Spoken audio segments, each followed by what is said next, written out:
Bonjour et bienvenue au podcast Au-delà des murs, le show qui a pour but d'inspirer la construction de bâtiments performants et durables. Je suis votre co-animateur Philippe. Et je suis votre co-animateur JS.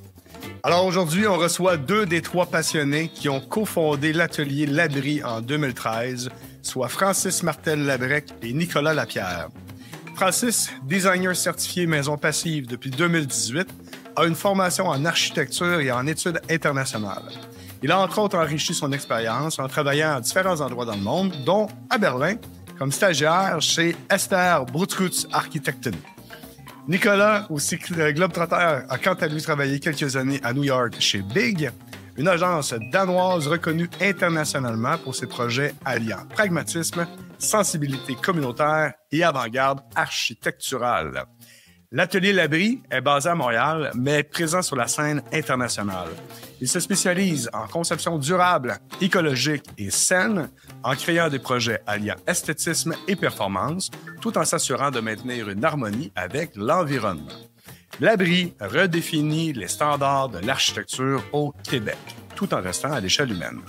Aujourd'hui, on parlera donc de l'évolution de l'architecture durable et de ce que l'avenir nous réserve. Alors, bienvenue au podcast, Francis et Nicolas. Ça va bien aujourd'hui? Oui, ça va. Très Merci. bien. Merci. Cool. Donc, vous avez fondé ça en 2013. Pourquoi, en fait? C'était quoi la motivation derrière ça? Il y avait un contexte, je pense, parce que peut-être pour la petite histoire, donc Francis et moi, on s'est rencontrés à l'École d'architecture à l'Université de Montréal. On a fait notre bac en même temps. On a pris une année sabbatique pour aller travailler en même temps, puis on est revenu faire la maîtrise en même temps aussi à l'UDM. Puis, en fait, il y a eu en 2012 la grève étudiante qui a comme chamboulé les perspectives un peu d'été de tout le monde, là. Puis finalement, on était en espèce d'entre-deux. On savait pas quand on allait recommencer l'école. Puis on a fait un premier projet pour un ami en design build. C'est-à-dire où est-ce qu'on a dessiné puis on a construit nous-mêmes un projet pour un commerce à Montréal. Puis c'est, je pense, l'expérience positive de ça qui nous a motivés à finalement lancer directement notre propre bureau, alors qu'on était encore à la maîtrise en architecture, plutôt que de se lancer dans la voie plus traditionnelle là, de trouver des stages. Je sais pas, Francis. Ouais, c'est ça. On parlait tantôt, il y avait pas tant de... Les perspectives d'emploi étaient difficiles. Je pense qu'on est sorti de l'école, ou en tout cas peut-être un peu moins intéressantes qu'à d'autres périodes. Fait que ça faisait du sens de partir notre propre boîte, là. C'est le genre de choses aussi qui peut fonctionner, qui peut ne pas fonctionner, puis c'est tant mieux de les essayer. Je pense que on était aussi intéressés à ce moment-là. Je pense qu'on voyait aussi comme les perspectives d'emploi, les perspectives économiques dans le domaine étaient un peu plus incertains à ce moment-là aussi. Puis on voyait quand même que c'est beaucoup de travail, c'est difficile partir un bureau de design ou d'architecture, mais c'était plus rapide d'obtenir notre licence d'entrepreneur général. C'est qu'on est aussi allé passer, pendant qu'on finissait nos études en architecture, notre licence RDQ. Puis en fait, le premier été, on a surtout commencé à exister en faisant de la rénovation à Montréal, de petits projets. On prenait un peu tout ce qui se passait, mais ça a été aussi une excellente école parce que Philippe, tu pourras en témoigner aussi, je pense, mais en rénovant, on comprend vraiment les erreurs du passé. On comprend qu'est-ce qui fonctionne moins bien, qu'est-ce qu'on devrait préserver, qu'est-ce qu'on devrait éviter. Puis ça fait vraiment quand même défini, je pense, notre approche en design, d'avoir cette espèce de formation autodidacte en construction puis en rénovation. Je crois que cette approche, le terme que tu as utilisé, la naïveté, là, c'est top. Là. Je crois que tout le monde qui part en business, il faut être un peu naïf. Là. Pour être honnête, il faut vraiment... C'est un peu de naïveté combinée à aussi de la chance des fois, puis du travail ardu. Mais tu es allé retourner, en fait, je sais pour Nicolas, tu es allé retravailler pour quelqu'un d'autre après avoir fondé Labri. Justement, tu es allé chercher plus d'expérience autre part? Ouais, Francis aussi, en fait, il pourra en parler, mais dans notre naïveté, on doit dire aussi, on n'a peut-être pas tout prévu, que normalement, évidemment, en architecture, tu dois faire des stages. Donc, Francis, lui, a fait ses stages à Montréal dans les premières années, là, justement, qu'on a créé Labri. Puis quand Francis, lui, est revenu au bureau, je voulais aller chercher une expérience qui était différente parce que finalement, on avait comme la même éducation, même si on avait eu des expériences quand même de stage à l'international qui étaient différentes. Dans les premières années de l'abri, évidemment, on était très proches. On a fait beaucoup de choses conjointement. Puis c'est un peu l'occasion d'aller ailleurs, d'aller travailler dans une échelle, des types de projets qui étaient complètement différents. Fait que je suis parti 2 ans à New York chez Big comme chargé de projet là-bas.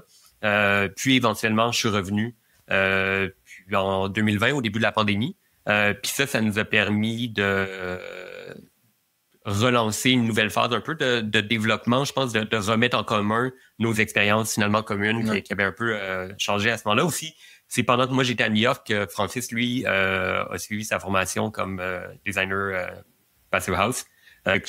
Je laisserai en fait Francis plus en parler aussi. Là. Non, exact, mais c'est comme je pense que c'est un bon contexte. Moi, j'ai fait mon stage chez Paul Bernier, architecte, qui est un architecte qui fait beaucoup de rénovations, entre autres. Là.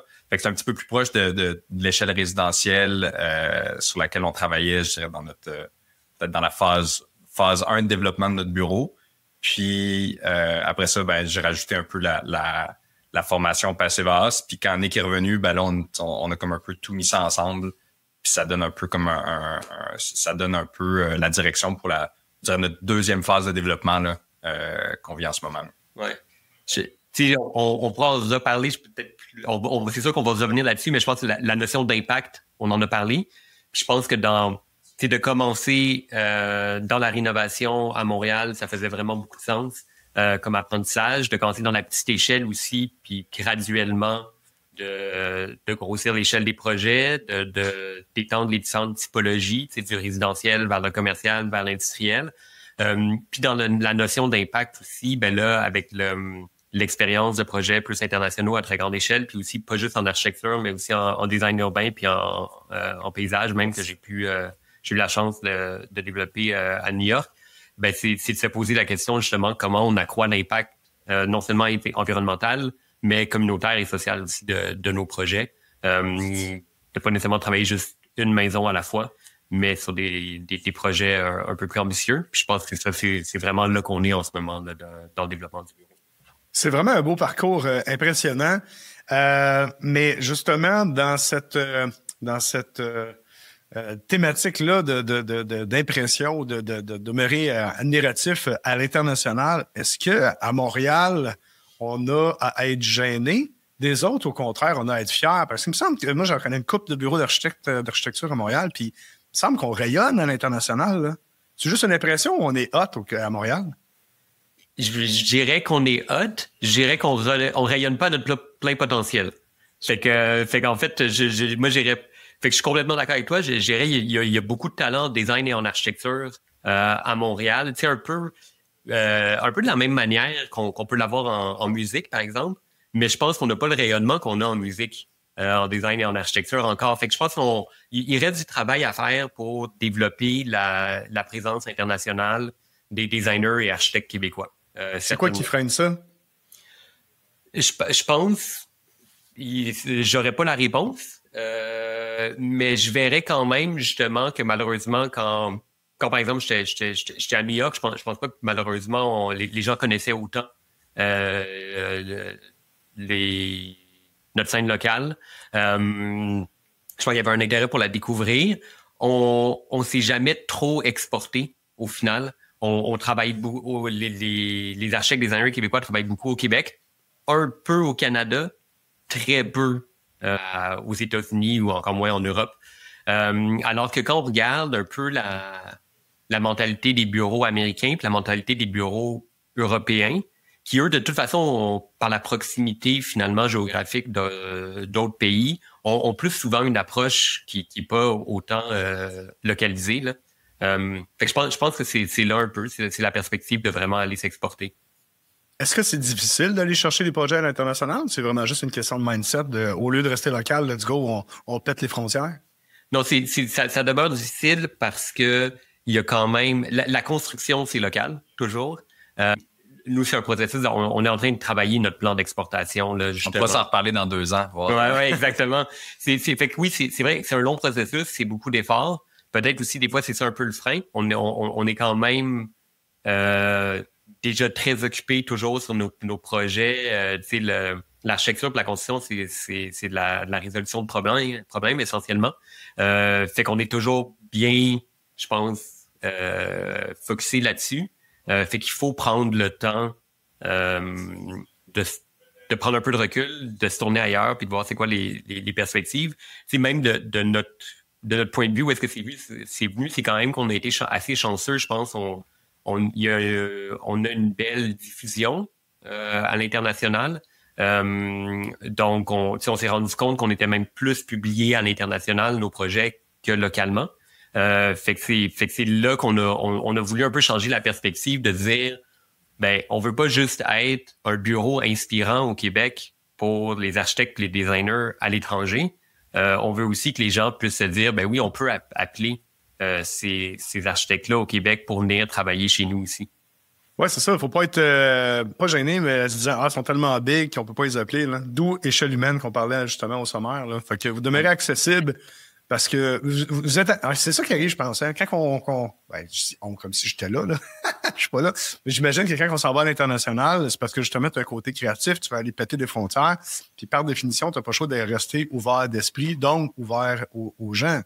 Donc, c'est pas parce que tu rayonnes à l'international que tu peux pas aussi être local puis être bon localement et humble, en fait, là-dedans. Ouais. Puis j'ajouterais peut-être une nuance, par contre, aussi. Des fois, on va parler, justement, on est juste zone locale au Québec, mais le Québec, c'est immense. Donc, la réalité aussi, c'est que nous actuellement, dans les faits, notre pratique est quand même très centrée sur le Québec. Mais on a des projets des îles de la Madeleine jusqu'au nord du Québec, de l'Outaouais jusqu'au bout de l'Estrie. Ce que je veux dire, c'est si on était en Europe, on couvrirait nécessairement plusieurs pays en distance déjà. Donc, il y a quand même ça aussi. Peut-être que par défaut, l'extension des bureaux québécois sur le territoire, on a dit ça, on a déjà un territoire tellement vaste à couvrir que si on était un bureau suisse, on travaillerait dans 8 pays. Donc, ça, je pense que c'est quand même important aussi à se rappeler. Puis on est quand même, c'est ça, on est un petit bassin de population aussi, quand même. Mais je pense que c'est certain qu'il y a de la place pour rayonner plus et être plus présent sur la scène internationale.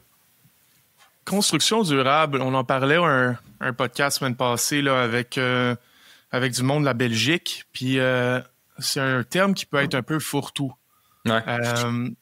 Tout le monde peut avoir genre sa définition de c'est quoi une construction durable. C'est quoi la vôtre? Puis disons, comme vous l'avez dit, vous travaillez beaucoup au Québec. Est-ce que cette définition-là est différente pour le Québec du reste du Canada?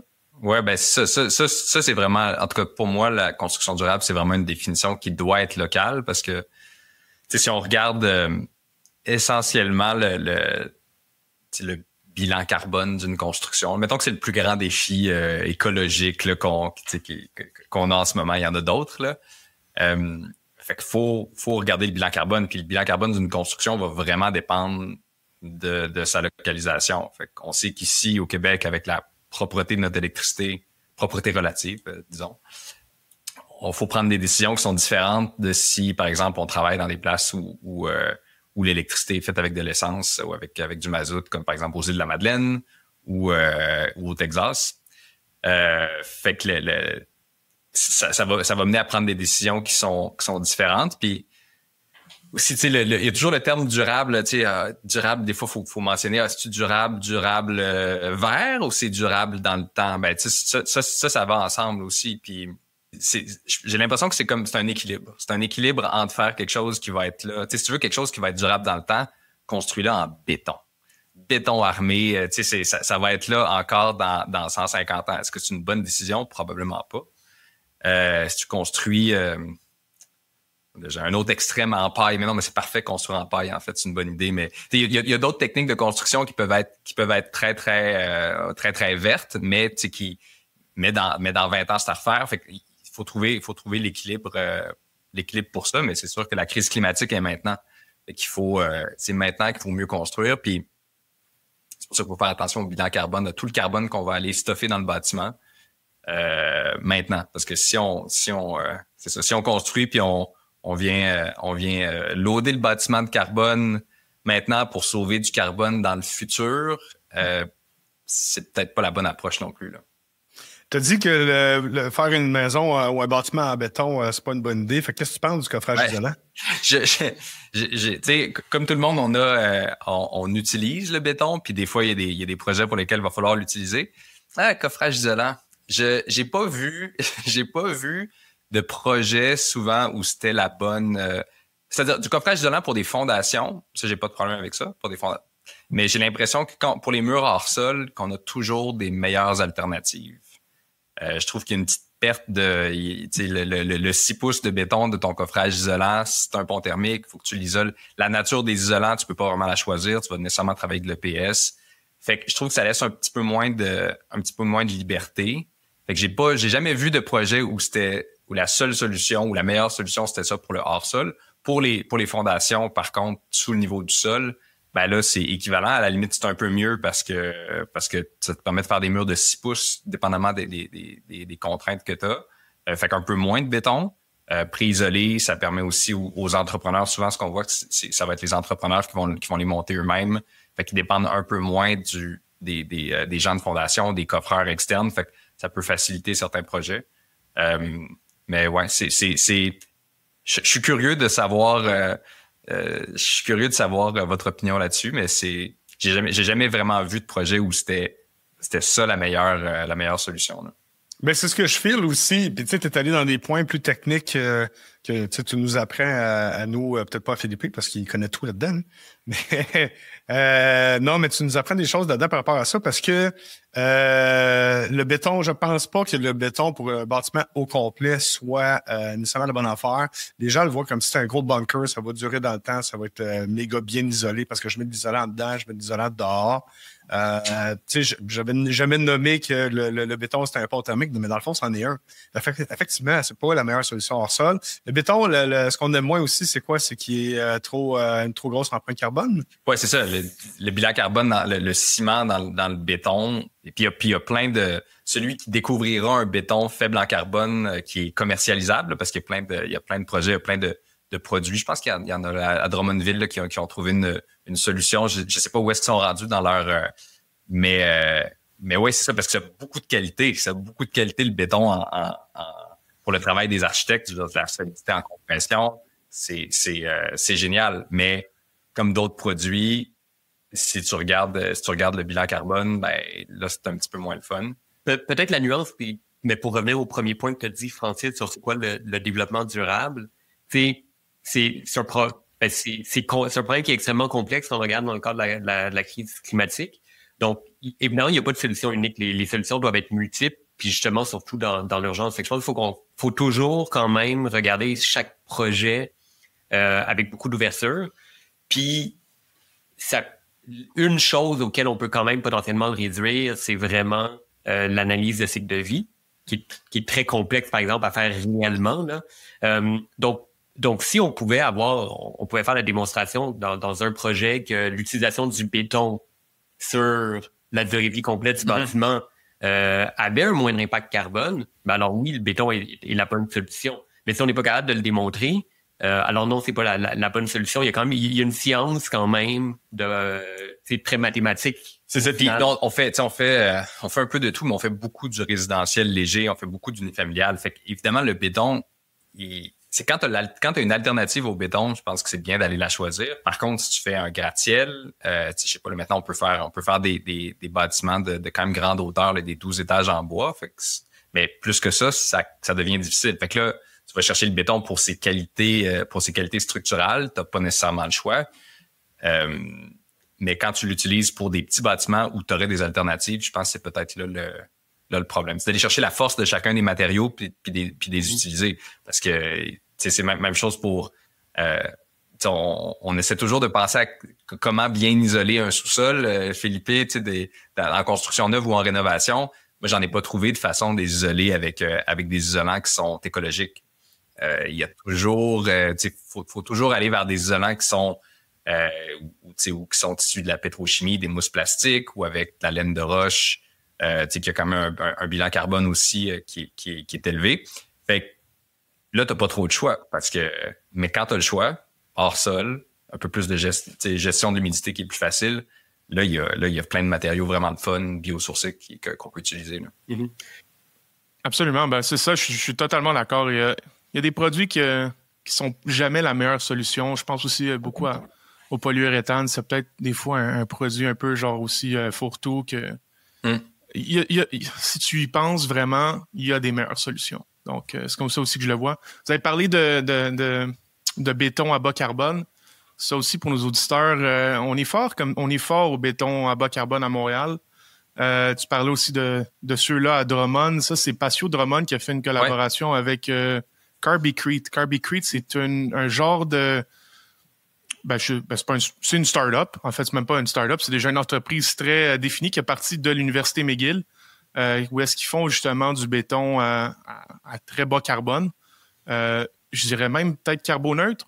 Je crois que dans le fond, dans le processus de cure du béton, ils sont capables d'aller stocker du CO2 dedans. C'est ça, ils prennent des déchets de fabrication de l'acier, je pense. Ouais. Du slag, c'est ça. Oui, exact. On est fort à Montréal, c'est sûr que c'est le futur.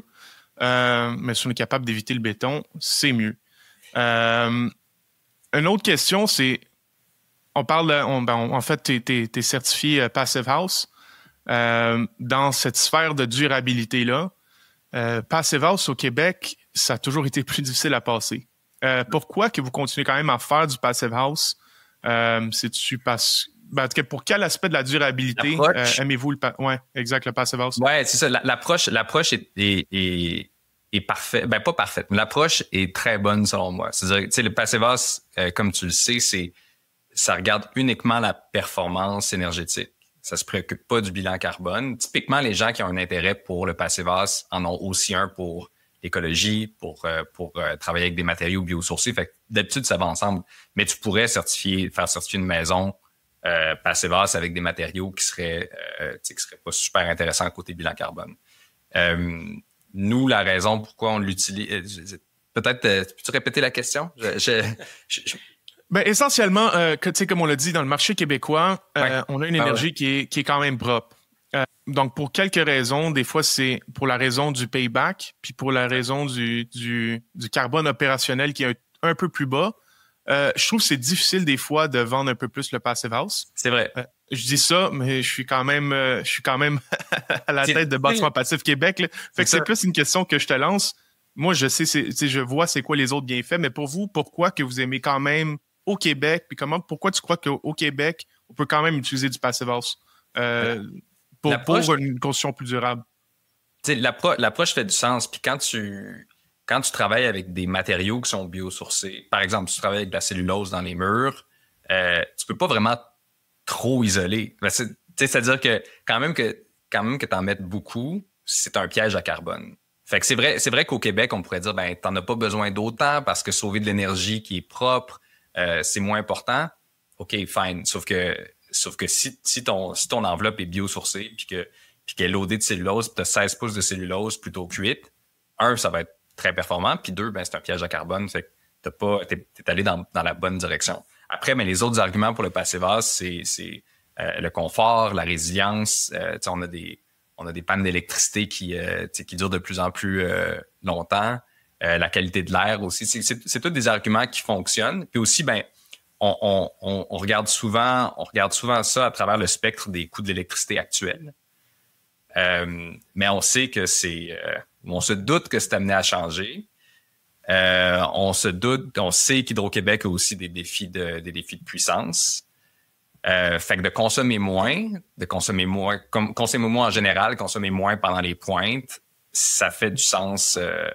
L'argument économique marche plus ou moins au Québec, c'est-à-dire le retour sur l'investissement est long.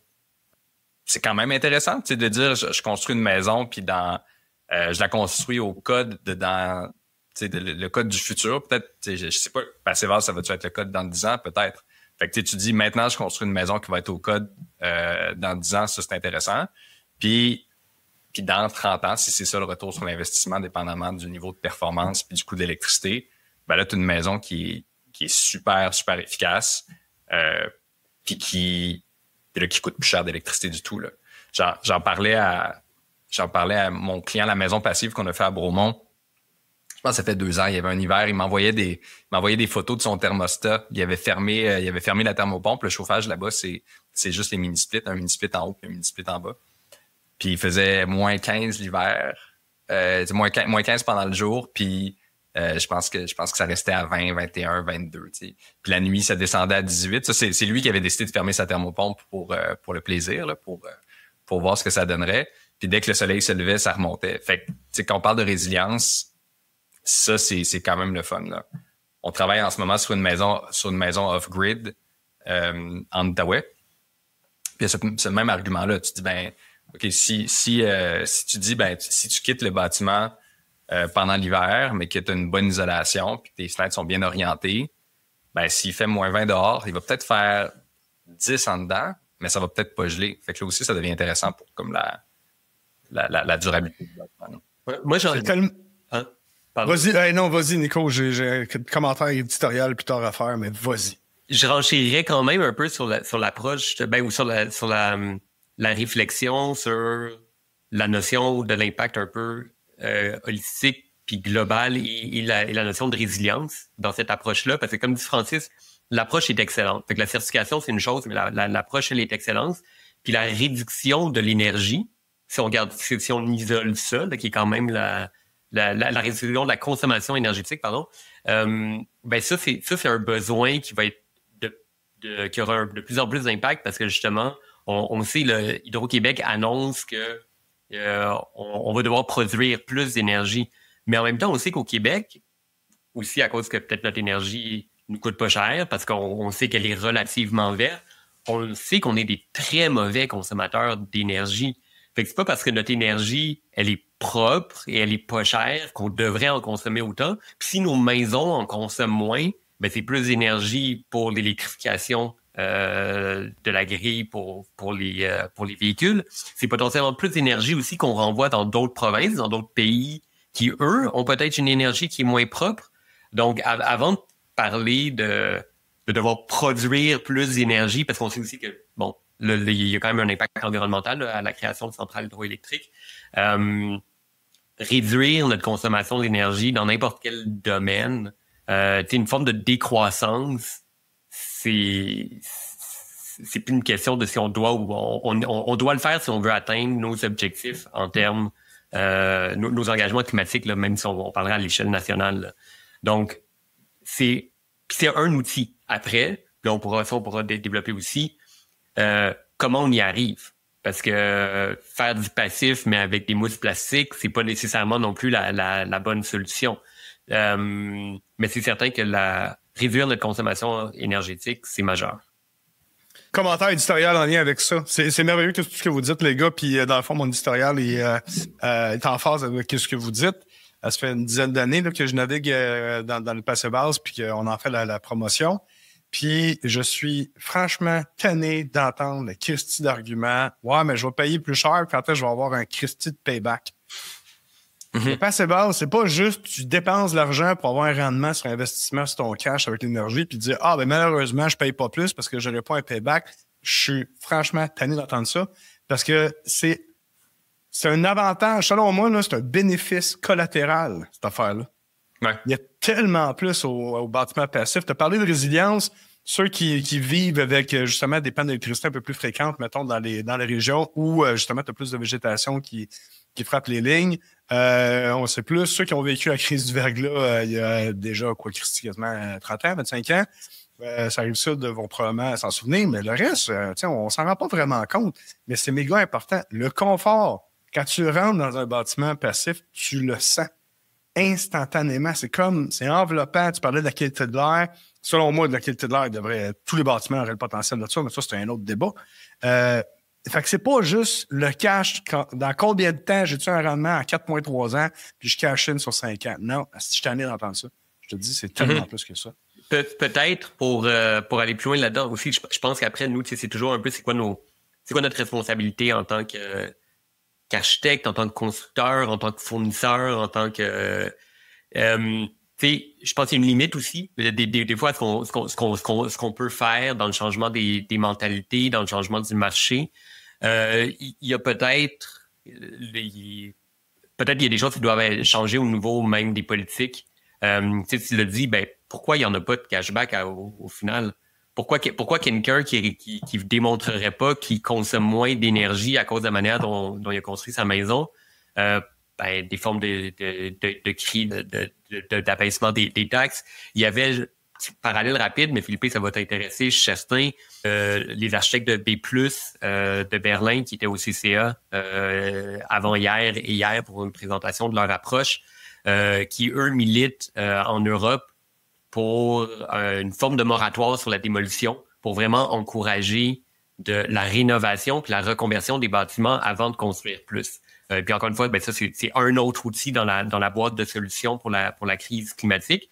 Mais ils disent aussi, oui, quelqu'un qui rénove devrait potentiellement un premier incitatif, avoir une réduction de taxes par rapport à quelqu'un qui construit neuf, parce que l'impact carbone est évidemment différent. Donc, on pourrait avoir la même réflexion sur notre consommation énergétique.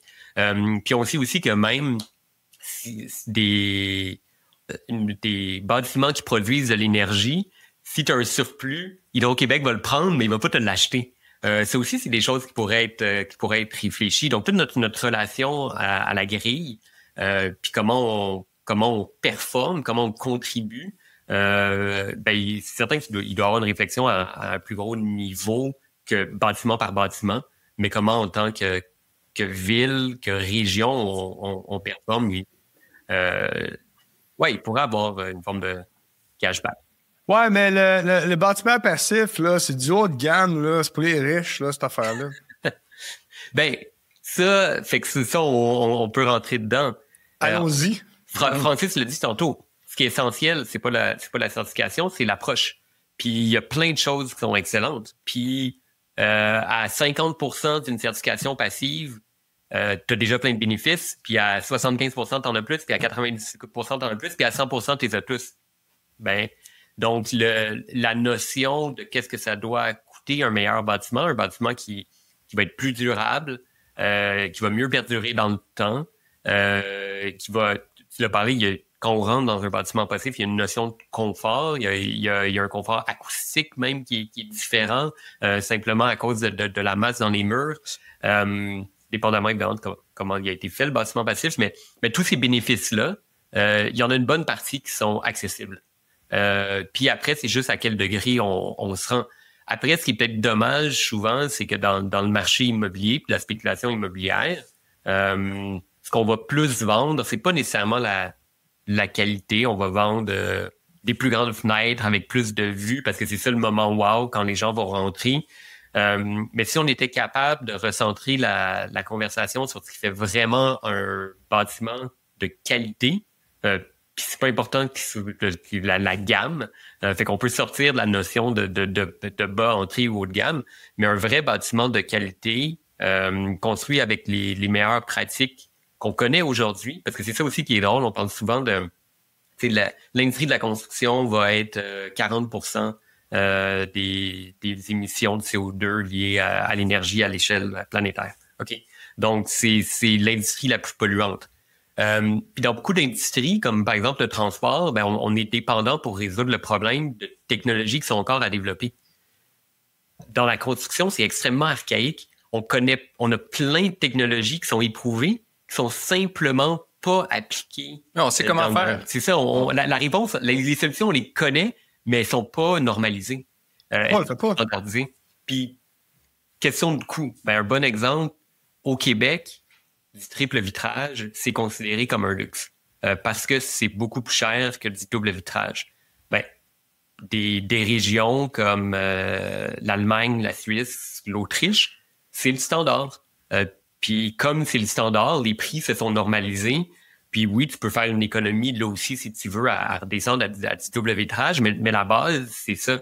Fait que si on pousse puis on normalise sur le marché puis qu'on rend plus compétitif les solutions, elles vont devenir plus abordables aussi. Là. Fait que ça, c'est comme la base de la réflexion économique, là, mais... J'étais pas là en 2012. On a parti l'abri en 2013. Mais en 2012, je pense que c'est la première année où le nouveau code exigeait d'avoir un R4 continu à l'extérieur des murs. Puis apparemment que l'industrie avait milité contre ça. Il dit, ça va être compliqué, ça va coûter cher, on va refiler la facture au client. Puis maintenant, y a-tu quelqu'un qui trouve ça compliqué, mettre un R4 à l'extérieur? L'industrie s'est adaptée probablement en dedans de quelques semaines. Puis là, ils ont produit des nouveaux panneaux. Puis là, les entrepreneurs aiment ça, les installer, ces panneaux-là. Il y a des solutions qui ont été trouvées. Puis bon, R4, c'était peut-être pas assez. Peut-être tant qu'à faire, on aurait pu demander un peu plus. Mais l'industrie s'est adaptée super vite parce que c'était ça le règlement. Puis apparemment qu'il y avait beaucoup de réticence à ça. Puis il y avait beaucoup de lobbying, justement. C'est une industrie, la construction, l'immobilier, c'est un gros bateau à faire tourner, là. Puis il y a un petit peu les gens aiment ça rester dans les recettes qu'ils connaissent. Fait que j'ai l'impression, moi, que ça doit passer par des changements réglementaires. Le nouveau code, le code de 2020, va être vraiment intéressant. Puis là, je sais pas, on est toujours un peu en retard, on sait pas exactement quand est-ce qu'il va entrer en vigueur, là, mais le fait qu'il ait adopté le step code, un peu basé sur le code de Colombie-Britannique, ça va permettre aux municipalités d'aller chercher une recette déjà faite. T'sais, on en parlait tantôt avant le podcast, Philippe, le fait que il semble manquer de normes qui seraient un peu plus faciles à atteindre. Tu as parlé du Net Zero Ready, mais les steps du code comme ça va déjà être fait comme ça, puis ça va permettre aux municipalités de dire, OK, ben nous, on veut on veut être les leaders dans la performance énergétique dans la région, ben nous, on va exiger tel step. Et la recette existe déjà.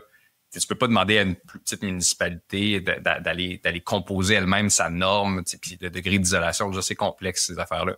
Fait que ça, moi, je le vois d'un très bon œil, ces changements réglementaires-là. Puis si ça pouvait aller, là, évidemment, ça va être un step code qui est volontaire, là. Donc, ça va être aux autorités compétentes de décider s'ils l'appliquent, puis si oui, quel step ils appliquent. Mais je vois ça vraiment d'un bon œil, ce nouveau code-là. Fait que je pense que ça prendrait le courage politique d'aller là, puis d'imposer des règles qui sont plus sévères. Puis je te garantis que l'industrie va s'adapter. Il y a au Massachusetts, je pense, depuis 2023, qu'ils ont adopté un règlement où je pense que les multilogements de plus grands qu'une certaine taille vont devoir être certifiés, pas répondre, pas avoir l'approche, être certifiés Passivhaus. Je pense qu'ils peuvent choisir Passivhaus US ou Europe, là. Mais puis je suis persuadé que ça va être super intéressant de voir comment une industrie s'adapte, puis ça va aller. Ça va aller. Les gens sont intelligents, ils vont trouver des façons de le faire. Ils vont certainement trouver des façons de le faire à moindre coût. Puis, tu sais, l'argument économique, justement, c'est ça. Du moment que ça devient mainstream, l'industrie va s'adapter. Là, les gens, la raison pour laquelle ça coûte plus cher en ce moment, c'est beaucoup parce que les gens le font pour la première fois. Tu sais, construire une double ossature la première fois, c'est rough, là. Tu sais pas exactement comment ça marche. Puis la deuxième fois, c'est pas mal plus rapide. Tu sais, vous avez parlé à des entrepreneurs comme Rocket. Tu sais, je serais curieux de savoir combien de temps ça leur a pris la première fois. Puis maintenant, ils l'ont fait souvent. C'est une question d'expérience puis de s'adapter. Puis justement, il y a des exemples très inspirants qui existent. Puis pourquoi on n'irait pas plus loin aussi, c'est la région de Bruxelles en Belgique ont adopté un règlement qui oblige toute nouvelle construction à être Passivhaus en 2015. C'est très avant-gardiste, mais comme dit Francis, si ça devient le règlement, toute l'industrie, toutes les personnes qui travaillent sur un chantier vont s'adapter, vont apprendre comment le faire. Les nombres de fournisseurs locaux, il y a des nouvelles entreprises qui vont développer des produits aussi adaptés à ces normes-là. Et les coûts vont se normaliser, c'est évident. Puis il y a des choses aussi déjà qu'on pourrait faire qui sont faciles. Je veux dire, obliger un test d'étanchéité pour toute nouvelle construction. Je veux dire, le test d'étanchéité, il coûte pratiquement rien, donc on peut pas dire que c'est un luxe, mais par contre, faire un test d'étanchéité, corriger au chantier pour obtenir vraiment une meilleure étanchéité à l'air sur tous les bâtiments, mais ça l'impact sur notre parc immobilier, puis sa durabilité, puis sa résilience serait immense. Si on rêverait, ça serait un service. Ça serait même pas un coût pour les gens. Il y a tellement de choses qu'on peut mieux faire déjà. Puis, comme dit Francis, c'est normal. C'est normal que les entreprises, quand on a travaillé pendant des années d'une certaine manière, ça soit des fois un peu confrontant de changer, de s'adapter, tout ça. Mais toutes les industries le font. Je veux dire, l'adaptation de nouvelles technologies en agriculture ou dans le domaine minier est à des années-lumière de ce qu'on fait en construction. Puis c'est complexe un chantier, donc c'est normal. C'est plein d'intervenants, c'est une machine extrêmement difficile à faire évoluer, mais on doit le faire.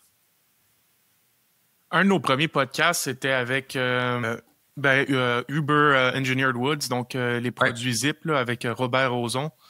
Puis lui, ce qui est intéressant, c'est qu'il y a une vision un peu nationale au Canada. Donc, il travaille beaucoup avec du monde justement au BC, puis beaucoup de monde au Québec aussi. Il vient de Montréal.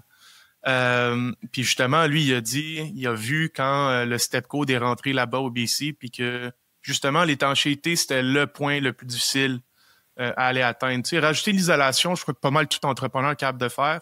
L'étanchéité, c'est vraiment de l'attention au détail à travers tout le long de la construction. Donc, je sais que ça, c'était un point un peu plus de réticence de leur bord, mais maintenant, ils sont rendus, puis là, ça fait quelques années qu'ils sont sur le step code, puis ça se passe de mieux en mieux. L'industrie s'adapte. S'il y avait une seule chose à faire avant d'isoler, ce serait de rendre des bâtiments étanches. Il n'y a rien de plus payant que ça. Tu rends ton bâtiment étanche, tu installes une thermopompe, tu viens de faire une bonne partie du chemin. Puis après ça, le reste, ça va suivre. C'est pas trop compliqué non plus. Puis tu vas avoir des cycles de rénovation qui vont être réduits aussi, là, parce que tu vas avoir moins de problèmes. Ouais. Quand on regarde, là, je pense globalement, on a en fait, en ce moment, jamais construit des bâtiments qui ont une durée de vie aussi courte avant de nécessiter une rénovation majeure. Fait que, c'est drôle parce que souvent, les gens, ils conçoivent pas ça. Par exemple, même au Québec, en Amérique du Nord, on a souvent eu la mentalité c'est neuf, donc c'est bon. Là. Mais non, c'est souvent c'est neuf puis c'est moins bon qu'avant.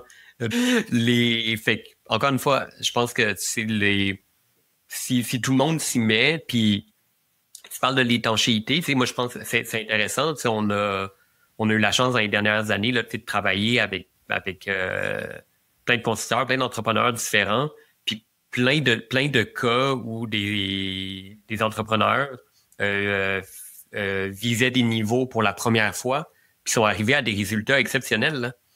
Mais comme tu dis, c'est l'attention aux détails, c'est la volonté, c'est la volonté de bien faire les choses.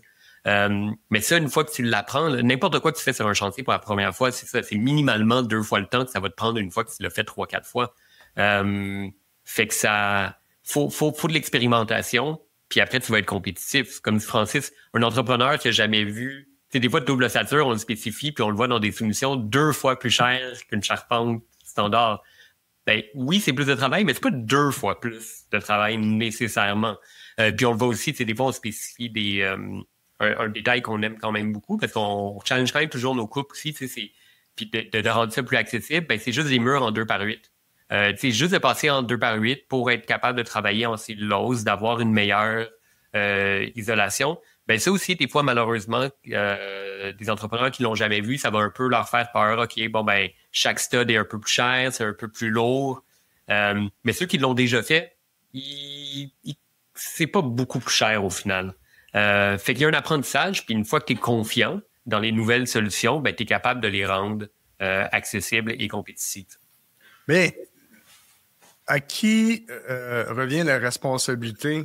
Plus à l'entrepreneur ou à l'architecte pour stimuler le bâtiment performant, durable? Tout le monde. Ouais, tout le monde. Tout le monde. Je pense que, tu sais, à la limite, je pense qu'à la base, c'est à l'architecte parce que c'est lui qui est souvent là en premier. Quand tu as une approche intégrée, ben là, tout le monde peut travailler en même temps, mais souvent, ça va être l'architecte qui va. C'est assez rare que, par exemple, mettons que, je sais pas, tu fais un bâtiment en 2x6 au code, là, avec un R4 dehors, c'est assez rare que l'entrepreneur va te challenger. Ça peut arriver. Puis j'aimerais ça le voir plus souvent, tu sais. Mais d'habitude, c'est l'architecte qui va monter un peu la recette de base pour la maison. Fait que je dirais que les architectes ont une grosse responsabilité pour ça. Puis après, ben les entrepreneurs, ils ont la responsabilité de de s'assurer que c'est fait un peu selon... si par exemple, dans les dessins, ça dit qu'on vise, je sais pas, le 0.6 changement d'air à l'heure, ben là, c'est sur le chantier, là, ça devient la responsabilité de l'entrepreneur. Souvent, les entrepreneurs on travaille avec tout type d'entrepreneurs, mais des fois, il y a une réticence pour justement les tests d'étanchéité à l'air. Mais quand ils le font, puis quand tu leur montres que c'est comme un défi, puis regarde, on va y arriver. On a eu des super bons résultats, comme disait Nick, avec des entrepreneurs qui le faisaient pour la première fois. Parce qu'on on discutait des détails. Ça veut pas dire que le détail qu'on a dessiné, c'est nécessairement le meilleur pour cet entrepreneur-là. Fait on aime aussi comprendre la réalité des chantiers, discuter des détails. Il y a plein de façons de construire un mur, il y a plein de façons de construire un plan d'étanchéité. Puis on en discute, puis on dit, regarde, on essaye ça, puis on regarde ce que ça donne. Si on parle essentiellement de mieux faire les choses, mais justement, c'est la responsabilité de tout le monde. Mais ce qui est bien aussi, c'est que c'est un travail d'équipe. Nous, on va pas y arriver si on se bug dans notre coin puis on spécifie des détails que l'entrepreneur veut pas faire ou qui sont trop chers pour le budget d'un projet spécifique ou d'un client. Fait qu'il faut toujours qu'on s'adapte. Puis la même chose du côté de l'entrepreneur, des sous-traitants, des fournisseurs aussi, c'est de peut-être aussi oser des fois se rendre compte qu'un produit qu'ils ont peut-être poussé pendant plusieurs années, peut-être que maintenant, avec d'autres études, ils doivent l'adapter de manière différente. Les clients ont une responsabilité aussi là-dedans, parce que ultimement, c'est quand même eux qui prennent les décisions finales. Nous, on peut idéalement faire de l'éducation, travailler de manière très transparente pour que les gens comprennent dans quoi ils investissent, pourquoi c'est important, certains aspects techniques versus d'autres. Mais c'est ça, si on revient toujours à la crise climatique, ben c'est collectif. On est tous là-dedans ensemble, puis on doit tous y répondre de manière commune. Mais idéalement, c'est d'aligner. Si on aligne les objectifs, puis l'objectif est clair, puis tout le monde s'entend que c'est là qu'on veut aller, ben là, tout le monde travaille dans la même direction pour arriver. C'est comme ça qu'on arrive avec des projets qui sont mieux bâtis, parfois même exemplaires, puis qui vont inspirer des changements dans l'industrie. C'est ça. Normalement, les intérêts des architectes, des entrepreneurs, puis des clients devraient être alignés. C'est ça. Tout le monde veut que ce soit bien construit. Évidemment, tout le monde veut faire son argent. Tout le monde veut être comme... Tout le monde veut bien faire les choses, mais tu sais, les membranes intérieures, les freins vapeur à perméabilité variable, on utilise beaucoup ça. Ça vient un peu du monde du passivas, mais ça, on l'utilise même dans d'autres types de construction où on n'est pas en ultra performance. Puis, tu sais, quand tu expliques à un entrepreneur les bénéfices de ça, c'est comme, regarde, s'il y a de l'eau dans le mur pour une raison quelconque, ça va sécher. Tout le monde a intérêt à ce que les murs sèchent vers l'intérieur, vers l'extérieur. Le client aussi, parce que dans 10 ans, quand il a oublié de refaire le caulking de sa fenêtre en haut puis qu'il y a un petit peu d'eau qui rentre dans le mur, ce sera pas la fin du monde. Fait que, tu sais, quand t'expliques ça comme ça, ben, l'entrepreneur, il doit garantir sa construction, tu sais, souvent 5 ans en construction neuve. Ben, déjà, c'est le fun de savoir que s'il y a un petit bug, t'as pas besoin d'ouvrir le mur au complet, tu peux corriger. Fait qu'il y a une question d'éducation. Fait que, oui, les membranes à perméabilité variable comme ça, tu sais, je sais pas, là, c'est 4, 5, 6 000 $ peut-être pour une maison si tu as les meilleures membranes, les meilleures tapes, mais ça fait une grosse différence dans la durabilité de la construction. Fait que c'est une question de... Puis là, la responsabilité de l'architecte là-dedans ou de celui qui est au courant de ces technologies-là, ben, c'est de partager le gospel, là, d'éduquer d'éduquer, mais éduquer, c'est un petit peu condescendant, mais c'est juste qu'on sait, comme on disait, les technologies, elles existent. Nous, on essaye le plus possible. Nous aussi, on est toujours en train de changer nos recettes. Notre coupe de mur idéale, ce qu'on pensait il y a 3-4 ans, c'est pas pareil que ce qu'on fait maintenant. Fait que c'est quelque chose qui évolue, mais on y pense beaucoup. Puis on est toujours en train de questionner. Fait que si on est capable de partager ça, puis de partager aussi à l'entrepreneur que pour nous, c'est quelque chose de dynamique, puis qu'on peut essayer quelque chose de nouveau pour cette maison-là, puis que si on suit les principes, c'est les principes de science du bâtiment, ça va bien se passer, puis ça va être une meilleure maison que la précédente, que la maison qu'on a faite avant, que la maison que lui a fait avant, tu sais. C'est... Il y a peut-être, tu sais, évidemment, dans tout ça, puis Jean-Sébastien, ça revient quand même à ton commentaire. C'est plus de travail. C'est sûr, mieux faire les choses égale mieux travailler, donc peut-être un peu plus de temps. Donc, il y a un investissement qu'on essaie quand même toujours de rationaliser au maximum. Puis c'est là comme je pense aussi, tu sais, nous, on essaie d'apporter des solutions aussi. Ce qu'on va toujours réfléchir au début d'un projet, c'est challenger quand même le programme. Est-ce qu'on est capable de réduire la taille du bâtiment? Tu sais, ça, c'est majeur, les impacts partout, mais aussi dans le portefeuille du client. Si on est capable de dire, mais regarde, ta liste de besoins, oui, tu peux la faire à X pieds carrés, mais en réalité, on pense que tu peux aussi être très confortable avec un bon design d'un autre pied carré qui est un peu plus bas. Ben là aussi, on vient de réduire techniquement le budget du projet, puis cet argent-là peut être, une portion peut se retrouver dans les poches du client, puis une autre portion peut être réinvestie dans mieux faire ça. Fait que je pense que c'est notre travail de quand même aussi, après, trouver comment on vend comment on vend un meilleur bâtiment, parce que c'est sûr qu'il y a certaines choses dedans qui vont coûter un peu plus cher, qui vont demander un peu plus d'investissement. Puis une grande question, je pense quand même, qui est culturelle aussi, c'est qu'est-ce qu'on construit. Puis je pense que si on est capable d'amener la réflexion qu'idéalement, ben quand on construit, c'est pas pour 15 ans pour quand on va revendre, mais dans l'idéal, c'est pour 2 voire 3 générations. Qu'un bâtiment minimalement, ça devrait être ça. Ben là, on arrive plus dans une pensée à long terme. Si on arrive dans une pensée à long terme, c'est certain que l'investissement initial va être un peu différent que même si on parle d'un autre extrême, c'est un flip.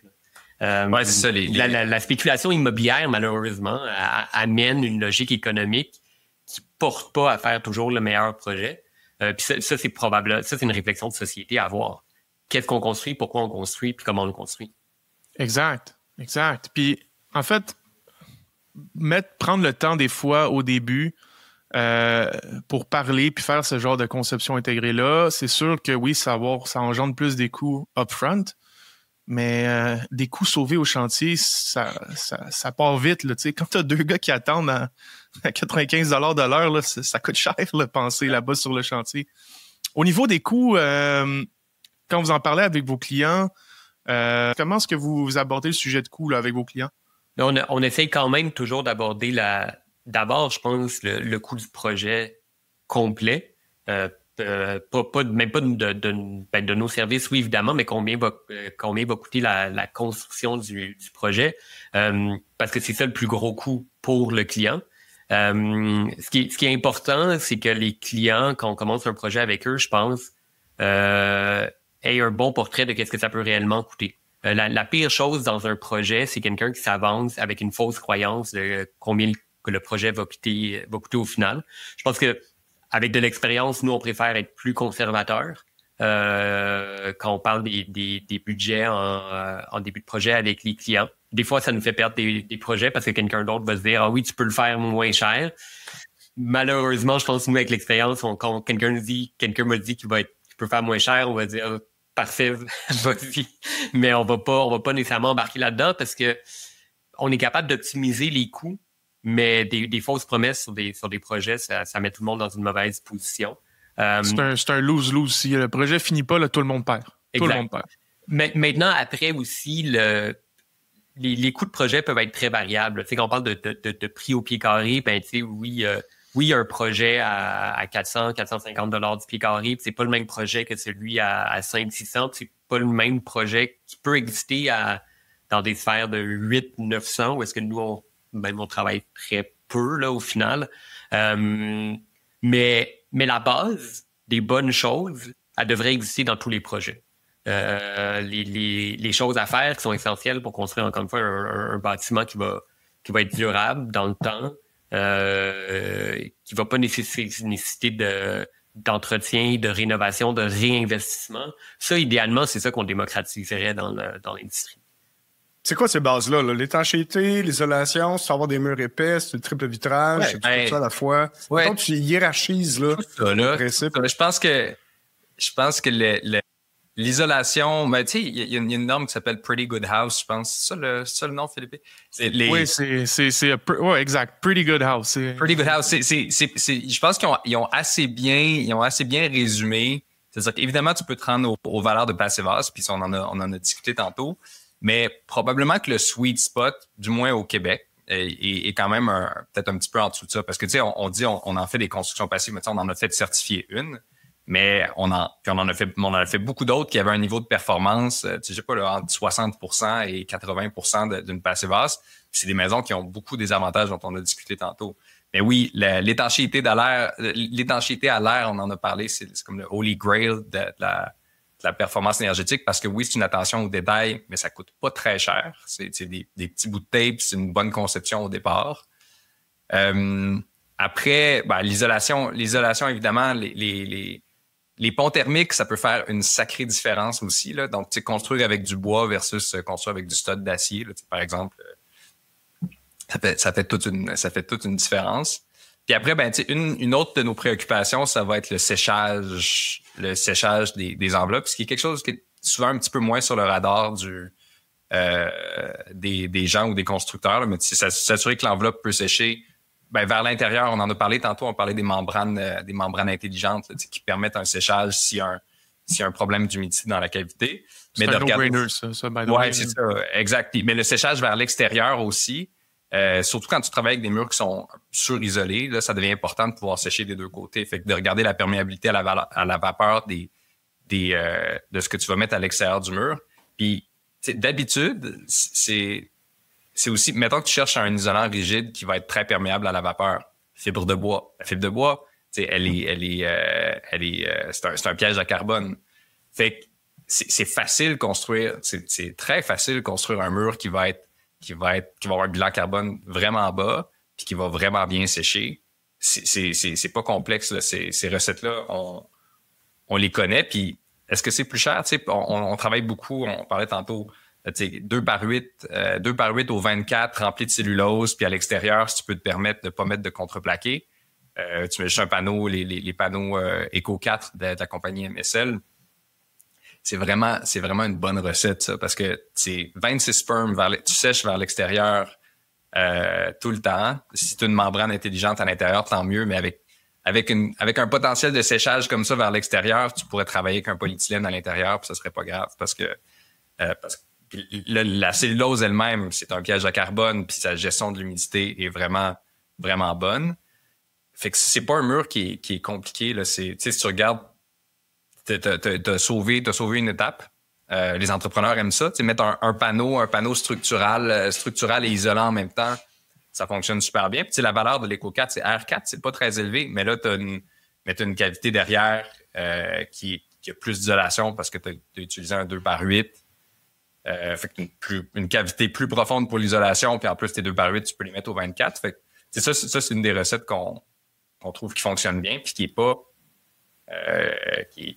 complexe. Fait que non, c'est un no-brainer. Puis au 24, ça te permet d'avoir moins de pont thermique vers l'extérieur. Oui. Je pense qu'on peut ajouter aussi, j'ai mentionné tantôt, mais en conception, si on est capable d'amener une forme de décroissance de l'espace, là, de ce qu'on a réellement besoin comme espace, ça, c'est un gros coup de circuit dès le début, là. Parce que c'est mais le terme décroissance que tu as dit en début de podcast, c'est là, puis on l'a entendu ailleurs aussi, là. Je suis d'accord avec le concept, j'aime pas le mot. On dirait qu'il ne vend pas le mot décroissance. Non, c'est vrai que c'est pas vendeur. T'as raison, tu sais, puis ça, c'est un bon point. Ça a été même, on en a parlé quand une des choses pour lesquelles Big, mon ancien employeur, à l'échelle internationale, s'est fait connaître, c'est le concept de hedonistic sustainability. Puis c'est très, c'est un catchphrase, mais donc de durabilité hédonistique. Mais l'idée derrière ça, c'est que si tu veux vendre le développement durable, il faut que ce soit attrayant puis il faut que ce soit sexy. Puis tu as raison que parler de décroissance aux gens, c'est comme enlever quelque chose. Fait que c'est toujours plus difficile. Moi, je pense quand même que des fois, il faut aussi être assez ferme puis pas essayer, parce que sinon, tu risques de tomber aussi dans le greenwashing, l'éco-blanchiment.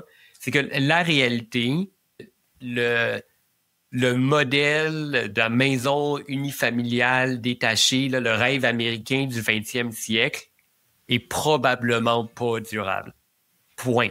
Puis donc, puis on n'a pas trop de misère à parler de décroissance dans d'autres industries maintenant, là. je pense.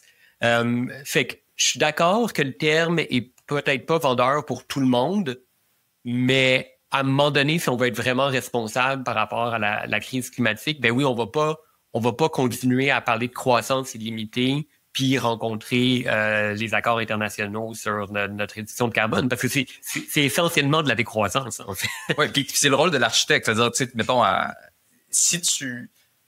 Faire des grosses maisons, pour nous, c'est facile. Faire des gros logements, c'est facile. C'est pas là que notre intelligence est utilisée à son plein potentiel.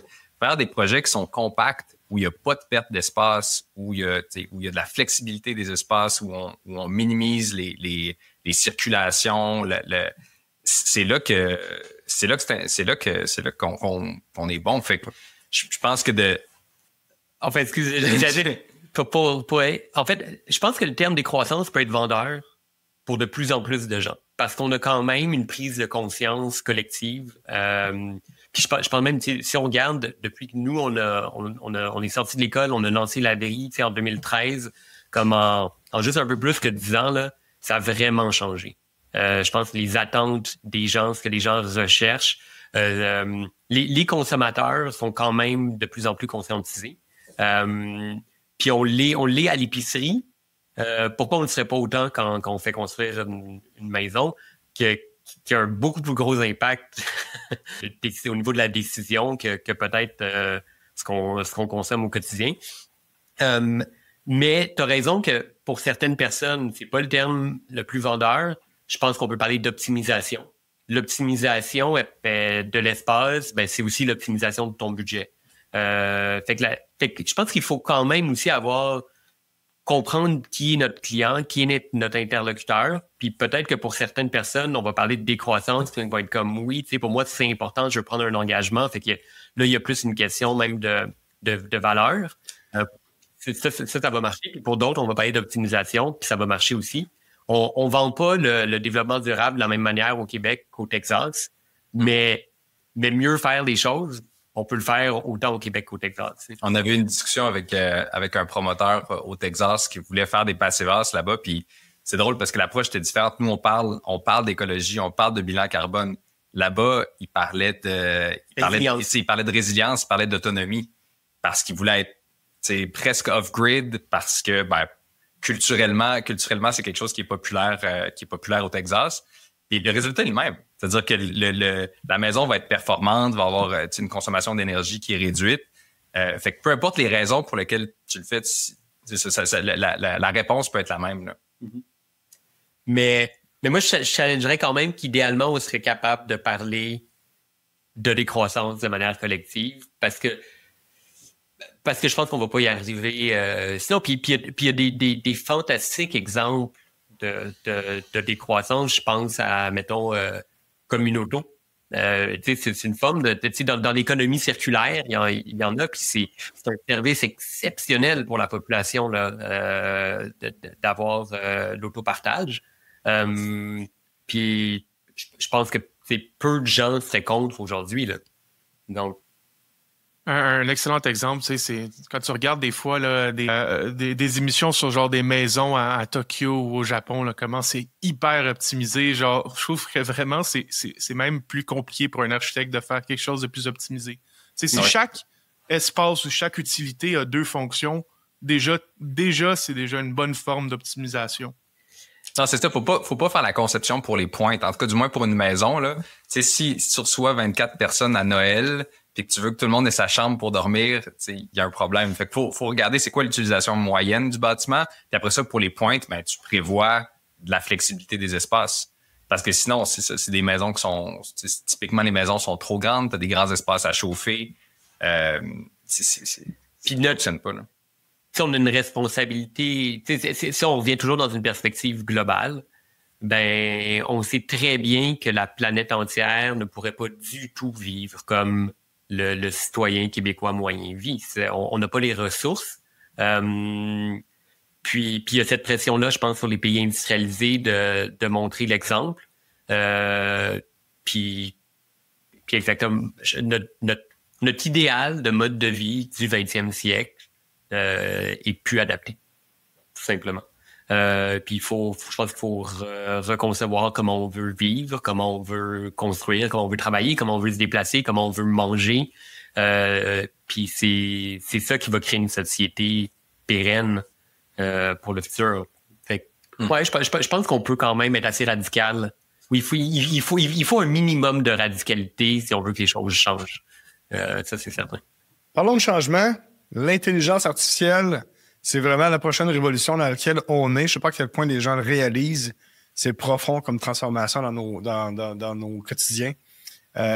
Plus grand encore, je pense, 100 fois plus grand que Google dans les années 2000 est arrivé. Là. Vous avez fait une collaboration avec une application qui s'appelle Maket, MAKET.ai. Comment ça s'est passé? Pourquoi? Comment vous voyez ça? Oui, ça c'est très intéressant. On est en plein dedans, puis comme tout le monde, là, je dirais, je veux dire la percée un peu fulgurante dans tous les domaines de l'IA. Évidemment, on en parle énormément depuis 2 ans. Nous, ça a commencé par d'une part intérêt personnel aussi. Là, moi, pendant la pandémie, j'ai beaucoup joué avec les différentes plateformes qui sont sorties de manière open source en intelligence artificielle. Je pense un peu comme beaucoup de monde de se questionner, bon, quel va être l'impact sur notre industrie, comment ça peut nous servir, quelles sont les opportunités, quelles sont les contraintes. Puis en fait, on a été mis en contact avec Maket par Index Design, là, qui font un très bon travail là, pour la diffusion de la culture architecturale puis de design au Québec. Simplement pour donner d'abord ce qui serait des formations sur le domaine. Mais dès la première rencontre avec Maket, on est ressorti non pas avec un plan de formation, mais avec un plan de collaboration. Puis après, on s'est rappelé qu'il fallait aussi qu'on monte une formation. Mais je pense qu'on a tout de suite accroché sur une vision commune. En fait, Maket travaille à développer la génération de plans d'architecture par un algorithme d'IA générative. Puis ce qui va faire peur à beaucoup de gens dans le domaine, parce que là, c'est l'intelligence artificielle va nous remplacer, comment on va s'adapter. Bon, je pense que nous, on a vu ça, tu sais, le BIM a complètement révolutionné comment on travaille, puis CAD avant. Puis personne ne retournerait à faire des plans à la main comme on faisait dans les années 20. C'est ça. L'intelligence artificielle, bon, c'est un gros sujet, là, mais si je résume, je pense pas que c'est une révolution autant qu'une évolution. Si on regarde l'histoire des technologies en termes de conception, là, les chercheurs au MIT puis en Californie qui ont commencé à réfléchir au premier programme de conception assistée par ordinateur, leur vision était beaucoup plus proche de ce que l'intelligence artificielle devrait nous donner d'ici quelques années que ce avec quoi on a travaillé dans les 50 dernières années avec AutoCAD puis Revit. Ce que AutoCAD et Revit a fait dans notre domaine ici, c'est qu'on est devenus beaucoup des exécutants. On passe beaucoup de temps c'est bien, on peut dessiner plus vite, plus de détails, avec plus de précision, moins d'erreurs. Ben, l'intelligence artificielle, idéalement, va juste être un prochain outil d'optimisation à ce niveau-là. Mais où est-ce que ça a été intéressant avec Maket, ça a été de se poser la question, OK, si on a des meilleurs outils, tant mieux, mais pourquoi on veut des meilleurs outils? Puis pour bâtir quoi? Est-ce que c'est pour bâtir plus vite? Parce que c'est un peu ça la commande en ce moment avec la crise du logement. Les gouvernements disent, il y a une crise, on manque de logements, on doit en faire plus, puis il faut les livrer plus rapidement. Ce qu'on constate, nous, dans le domaine, ben, c'est quand on nous dit qu'il faut faire plus vite, puis avec des coûts de construction qui n'ont pas arrêté de monter dans les dernières années, on fait plus vite, mais vraiment moins bien. Je pense que les mises en chantier, malheureusement, qui sont précipitées en ce moment, vont être des moins bonnes constructions que ce qu'on faisait il y a 5 ans. Puis ce qu'on faisait il y a 5 ans aussi était déjà pas assez bon dans le contexte de la crise environnementale. Fait que si on mélange la crise sociale, qui est celle de la crise du logement, puis la crise environnementale qui nous dit qu'on doit construire mieux, on n'a pas de réponse, on a un problème. On n'est pas capable en ce moment de répondre à cette demande-là. Puis avec Maket, ce qu'on s'est dit, c'est comme, OK, parfait, l'intelligence artificielle va pouvoir nous permettre de potentiellement construire plus vite, mais ce qu'il faut rajouter, c'est mieux. On doit on doit construire mieux. Puis c'est là qu'on a décidé de s'associer pour que on amène une réflexion en développement durable, dans l'entraînement de l'algorithme, pour voir comment justement les réflexions que nous, on disait tantôt, on a à chaque fois, là, à chaque projet, on se repose la question de c'est quoi la bonne coupe, comment ce projet-là est plus performant, plus écologique. En ce moment, on travaille avec Maquette pour essayer de décortiquer un peu ce processus de raisonnement-là dans notre pratique, puis voir si on est capable d'amener l'algorithme à apprendre cette réflexion-là. Donc, vraiment d'ajouter la composante de l'impact environnemental dans l'optimisation du processus de design. Donc, c'est un long mais short en même temps, parce que c'est un sujet complexe.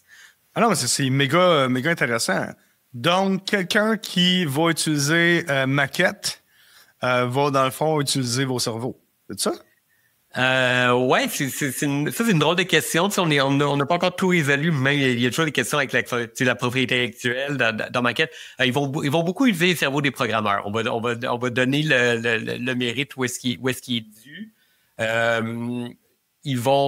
Ils vont utiliser une portion de notre intelligence collective, là. Mais c'est quoi un bureau finalement, là? On voit, c'est pas Francis et moi déjà. Je pense aussi Atelier Labrie, ça s'appelle Atelier Labrie, ça s'appelle pas c'est pas un amalgame de nos noms de famille, là.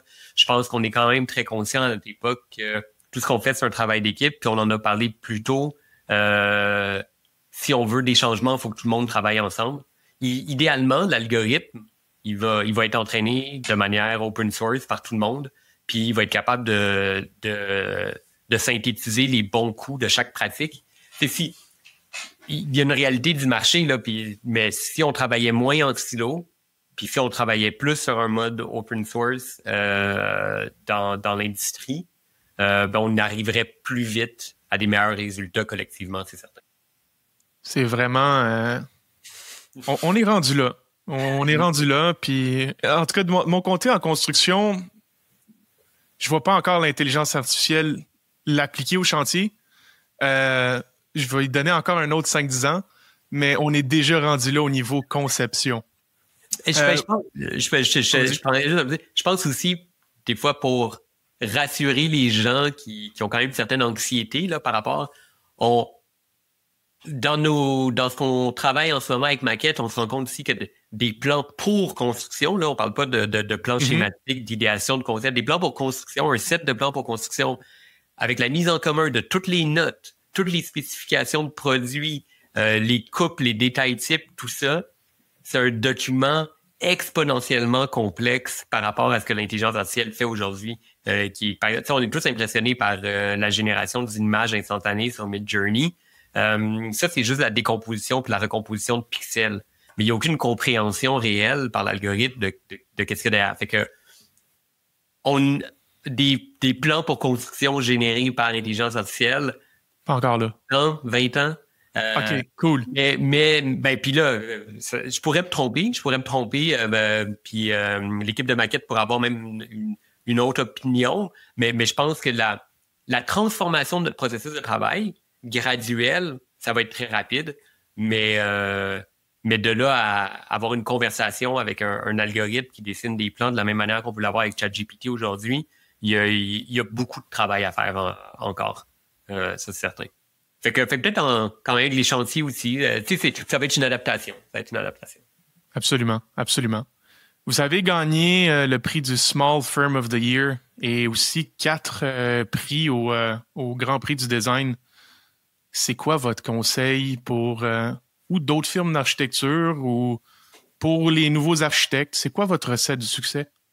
Ça, je pense que c'est toujours une question difficile. Je pense pas qu'il y ait une recette au succès, malheureusement.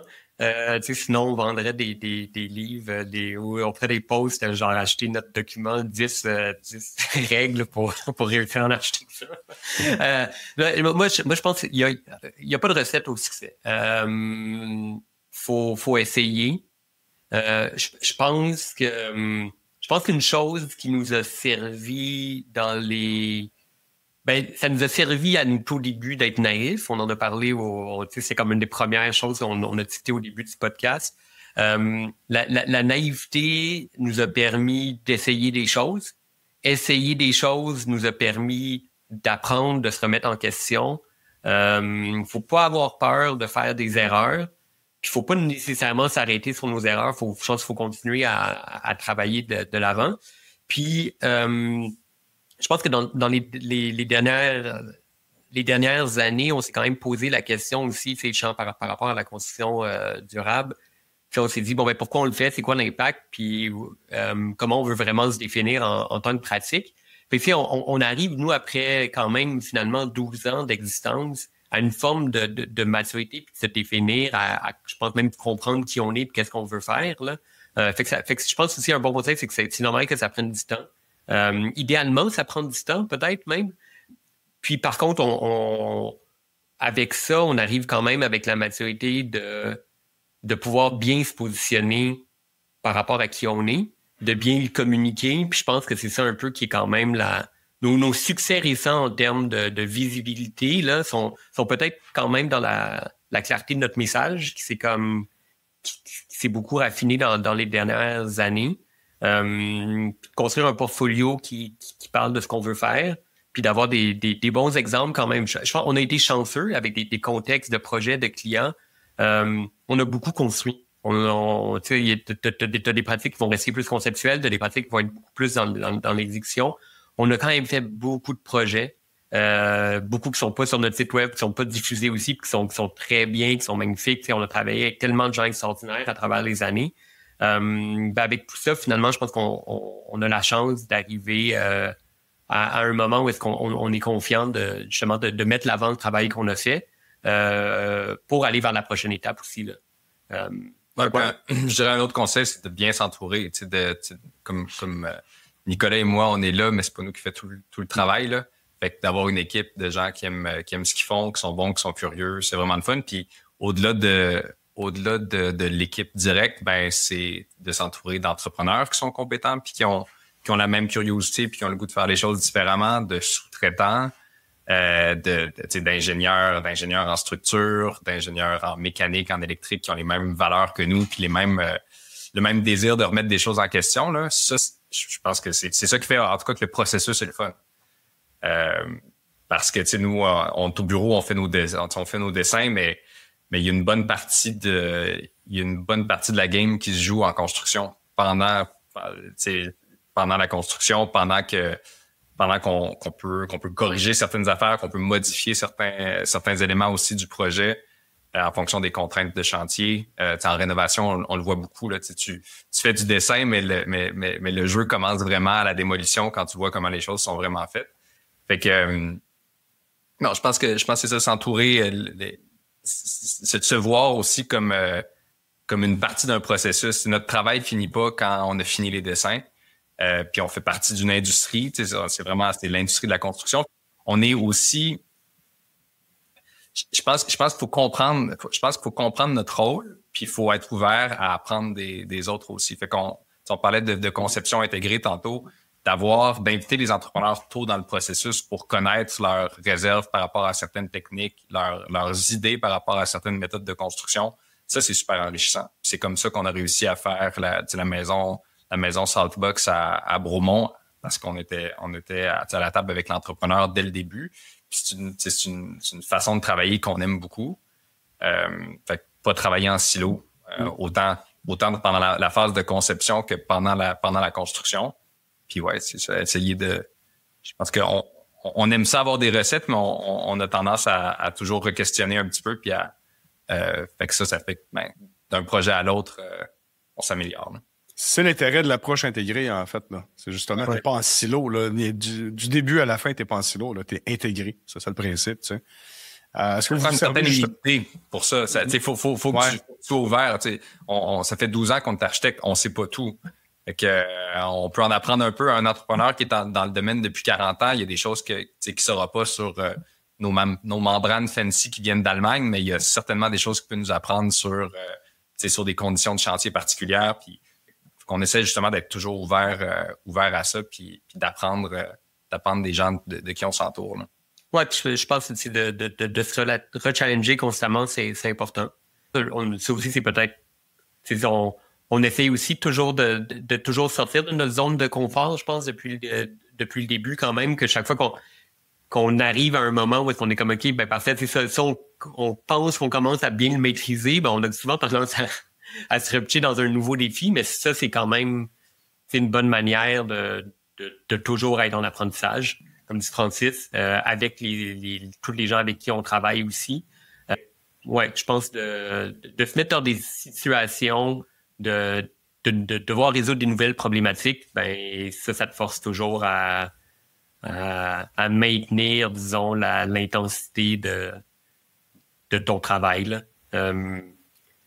Je pense puis aussi mais peut-être faire attention non plus à réfléchir à, on a parlé de performance, c'est de quand même réfléchir comment bien travailler aussi là, en tant qu'équipe, en tant que bureau, de prendre le temps plus que de rusher, ça c'est important aussi là. Fait que les gens là, qui voudraient vous contacter pour des projets commerciaux ou industriels pour faire du bâtiment passif avec ça, vous êtes game? Ben oui, c'est encore plus facile. Ah ouais, bon. Ouais, ben tu sais, plus les bâtiments sont gros, plus c'est facile d'atteindre, du moins d'atteindre la norme, là, parce que c'est juste une question de ratio d'enveloppe puis d'exposition aux éléments. Mais c'est d'autant plus important. Tu sais, on parlait d'impact. Fait que la maison Passivhaus, c'est un bel exercice pour nous. C'est le fun, tu l'as fait certifier, parfait, mais ton impact est limité. Mais tu sais, si tu fais des ensembles de multilogements, ton impact est décuplé. Puis si on se met à le faire aussi justement en construction industrielle, où là c'est des recettes qui sont différentes parce que ça vient avec d'autres types de contraintes, la combustibilité des matériaux. Tu sais, tu peux pas tout faire en bois. Donc là ça devient intéressant aussi de travailler la performance énergétique dans des bâtiments qui sont plus grands. C'est au moins aussi important que de le faire pour l'architecture résidentielle. Je veux dire, il y a plus de données, puis il y a plus d'informations sur ce type de performance-là dans le résidentiel. Mais c'est vraiment important de le regarder comme quelque chose qui peut s'appliquer à n'importe quel type de projet. Puis on l'a vu, l'hôtel de ville de la pêche qui vient d'être, je sais pas s'il est certifié déjà ou qu'il sera bientôt, là. Pas encore certifié, mais il a atteint tous les critères. Super. Maintenant, c'est juste la paperasse. Par exemple ouais, c'est ça, un client, je pense, qui voulait ça dès le début. Des architectes qui ont dit oui, nous on va pas lâcher le morceau. Puis ça va être un bâtiment ça va être, je pense, un bâtiment fort pour la performance énergétique au Québec. Puis c'est pas une maison, tu sais. Puis j'ajouterais aussi avec il y avait quand même eu un ralentissement dans les, on a eu en fait beaucoup de commandes résidentielles avec la pandémie, un petit ralentissement après du marché résidentiel quand même avec la hausse des taux d'intérêt. Fait que ça a été le fun parce que justement, nous, dans la dernière année, pour la première fois, on a pratiquement travaillé plus sur des projets commerciaux et industriels. Donc, beaucoup de nouvelles typologies au bureau. Puis, ça a toujours été justement fait que dans chaque contexte spécifique de se poser la question, ben, la réponse, c'est peut-être pas nécessairement le Passivhaus, mais il y a plein de principes du Passivhaus qu'on peut déjà réutiliser, qui sont des acquis, nous, dans notre approche. Puis après, de se poser la question de, OK, ben dans tel bâtiment commercial avec tel usage, c'est quoi les autres choses qu'on peut améliorer? Puis dans tel bâtiment industriel, où est-ce qu'on peut aussi avoir un plus gros impact? Fait que cette approche-là, cette réflexion qui part quand même de valeurs puis d'objectifs de mieux faire les choses est réapplicable à n'importe quel type de projet puis à n'importe quelle échelle. Puis c'est même, si on est chanceux, on travaille actuellement à des projets même d'aménagement du territoire. Finalement, c'est cette curiosité. Fait que là, on n'est plus dans le détail du bâtiment, mais comment faire un projet de master plan, de plan directeur qui est plus résilient. Il faut la même curiosité, puis il faut le même intérêt pour repenser comment on peut faire mieux les choses pour le futur. Fait que ça, c'est un mode de réflexion, tout simplement. Fait que moi, je dirais, oui, c'est n'importe qui veut nous appeler pour réfléchir comment on peut mieux faire les choses sur n'importe quoi. C'est le bon numéro, là, c'est certain. On va répondre à l'appel. Merci beaucoup d'avoir été avec nous aujourd'hui, Francis et Nicolas. On va mettre tous les liens des sujets discutés sur la page du podcast. Vous allez sur addm.ca, sélectionnez le podcast. Vous avez une page complète qui résume le podcast et les différents liens. Merci vraiment beaucoup d'avoir été là. Merci les gars. Ça fait plaisir. Une bonne journée à vous. Merci à vous. À bientôt. Ciao. Merci d'avoir été des nôtres pour cet autre podcast d'Au-delà des murs. Et surtout, merci à notre invité pour avoir partagé ce beau moment avec nous. Rendez-vous sur notre site web addm.ca pour plus d'informations sur l'invité du jour. Réécoutez tous les podcasts sur Spotify, iTunes ou même YouTube et abonnez-vous pour ne rien manquer. Commentez les podcasts, faites-nous part de vos suggestions et échangez directement avec nous sur LinkedIn, Facebook et Instagram ou envoyez-nous tout simplement un courriel à info@commercialaddm.ca. Pour tous vos besoins de rénovation de bâtiments ultra performants Net Zero Ready, contactez Philippe et son équipe via Retrofit, RETROFIT construction.ca. Pour des matériaux de construction les plus performants et en stock pour vos projets de bâtiments durables, contactez GoPassif au www.gopassif.com et faites-vous livrer partout au Québec. Merci encore une fois et à la prochaine!